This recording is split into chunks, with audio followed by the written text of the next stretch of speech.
Kyllä joulu ilman joulumusiikkia ja joululauluja olisi mun mielestä aika köyhää. Kyllä se musiikki juhlistaa joulun vieton ja toki se välittää joulun hyvää sanomaa. Silloin paljon tehtävää sillä joulumusiikilla. Asioita, joista ei osaa ehkä puhua, niin musiikki voi kertoa sen, että mitä mä oikeasti tunnen. Ja musiikin kautta voi löytää jotain semmoista, mitä ei ehkä itse osaa sanoittaa.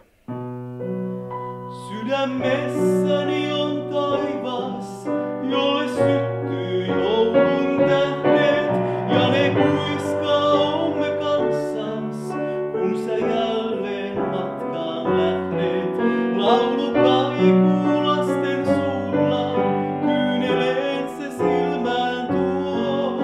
Mä voin kuunnella ja kuulla, kuinka joulu saapuu luo.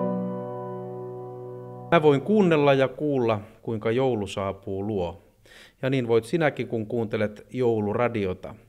Paljon onnea, Jouluradio 10V.